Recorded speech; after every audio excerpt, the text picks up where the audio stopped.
Um, so we can sometimes get lost in this spiritual process, this searching. And from one perspective, it's actually really simple. And in about 10 minutes, we can sum up what the problem is and what the solution is. And if we really understand what is said, and that then leads to an observation of what is pointed at, the dynamics that are pointed at, it doesn't have to be a difficult process. Having said that, we're not in control of the process. And so if it turns out to be a difficult process or an easy process, well, in this teaching, that's destiny. But when we describe the dynamic that is the problem, it's not complicated. We can understand it intellectually. So we start off in this set of pointings with the question, what are we really looking for in life? What have we been looking for as we go through this spiritual search? And if we don't have a clear answer to that question, it makes sense that we might find ourselves going round in circles, maybe even having an unclear answer to that question, and seeking something that maybe isn't available. And then it would make sense that we can spend 10, 20, 30, 40 years seeking, in the end feeling frustrated if nothing's delivered. And maybe it's just because there isn't clarity on what we're really looking for.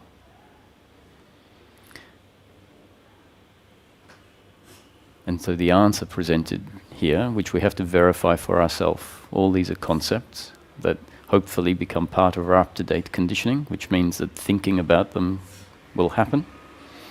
And the main point of thinking about them is for us to observe for ourselves in daily living whether they are accurate. And as we see they are accurate for ourselves, then what they tend to do is uproot misunderstanding. And it's only misunderstanding that gets in the way of what we truly are. So the answer to that question, what are we really looking for, whether we know it or not, is happiness in this life for Roger, or for Jacques, or Jesse. Not happiness in some future life, but happiness in this life. And if we left it at that, we'd end up with as much confusion as if someone had an answer to that question that was, for example, enlightenment. I'm looking for enlightenment. What is enlightenment? If you just have a word to that question, then it makes sense that the word alone, without an understanding of what the word means, is not sufficient. So happiness for the human being turns out to be peace of mind. Peace of mind on a continuous, unbroken basis, regardless of the circumstance we find ourselves in.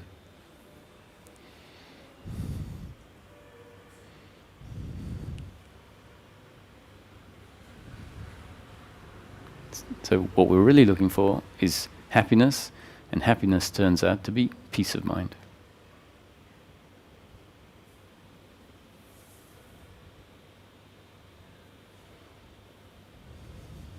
Now, if we're searching for a whole lot of other things, then the issue that I mentioned at the start comes into play.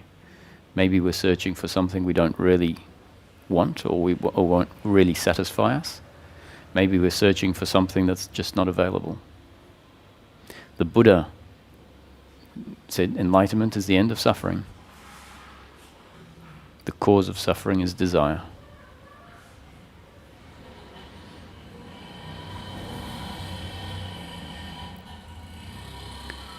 So, if we're looking for peace of mind, what in practical terms is peace of mind? Is it something that is additional to our experience? And like most things in spirituality, it turns out not to be something that's additional to our experience, but the absence of something. Peace of mind just turns out to be the absence of suffering. So we can say that what we're looking for is the absence of suffering, or what we're looking for is peace of mind. And Buddha said enlightenment is the end of suffering. So enlightenment is peace of mind on a continuous, unbroken basis, regardless of the circumstance we find ourselves in.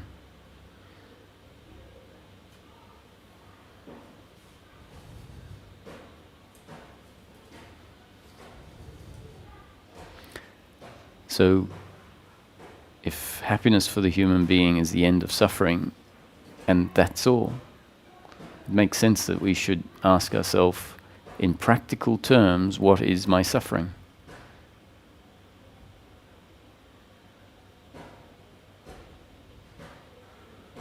And so, these are concepts that answer all these questions and provide a framework where all of the relevant bits link in with each other. And then, as I mentioned, needs to be verified for yourself. If we just believe the concepts, then it becomes a new set of beliefs, and beliefs are actually the problem. Beliefs are where suffering stems from. So suffering, what is suffering? In practical terms, suffering arises in 5 more or less categories: guilt, blame, pride. That's the first set of sufferings that we experience for ourselves, and we can know it on in a very tangible way: guilt, blame, and pride. And the other set of sufferings is worry and anxiety, and expectation and attachment to outcomes. So that sums up human suffering. So surely under each one you can find a list of sort of more specific types. So under guilt you can have lack of self-worth, unworthiness, just guilt for things that haven't gone right, embarrassment. Under blame can have resentment, jealousy, blame for the person that parks their car in front of your garage, hatred. So guilt is a relationship to outcomes that have happened through us that haven't delivered pleasure. Outcomes that we would call negative. And we judge those outcomes as though they are my doing, and we see ourselves as a failure for having failed at delivering an outcome that we think is appropriate. Blame is the same, an attachment to outcomes. Blame is something that arises when outcomes happen through our actions. Sorry, we're on blame. Through the actions of the other that deliver pain to us. And because the other has delivered pain to us, we have to hate them. So you hurt me, I hate you. Pride is when actions that happen through us deliver good outcomes, and we claim ownership over the good outcomes.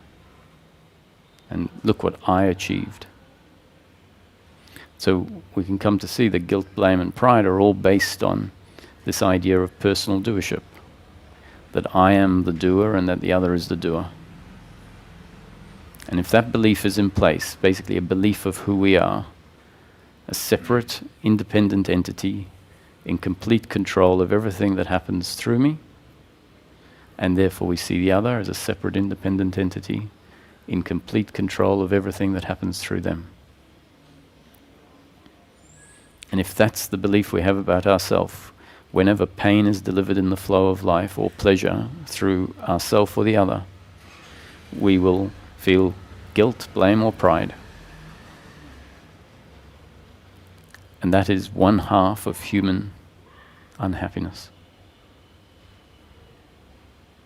And what we're looking for is peace of mind in daily living, which is the end of that attitude to life.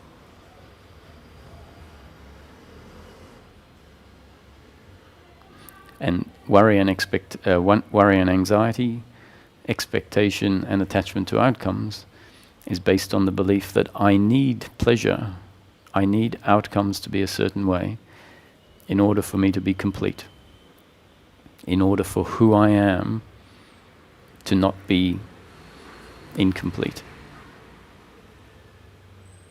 And so if we go around with that idea of who we are, something that is dependent on life being a certain way, then we're forced to be attached to the outcomes that we think will complete us.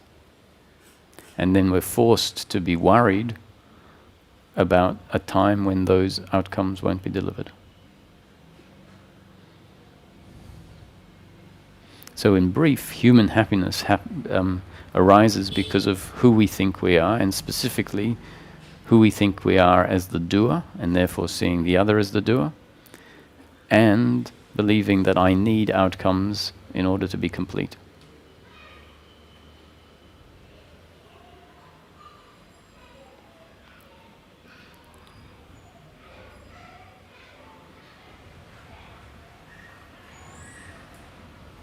So this, once again, these are concepts, but we can verify them for ourselves. Next time we're in daily life and we feel blame towards the other, or guilt, or pride, or attachment to outcome, we just need to look at what the story is that's going on.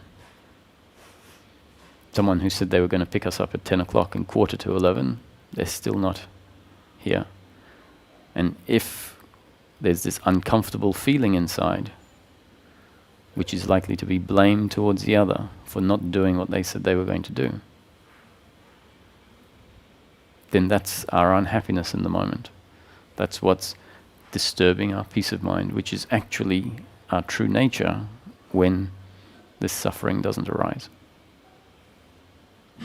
And so, as this feeling is there, awareness can land on it, and if it looks at the story and says, yes, I'm blaming the other for not doing what they said they would do, with the assumption that they were in control of doing or not doing what they said they would do.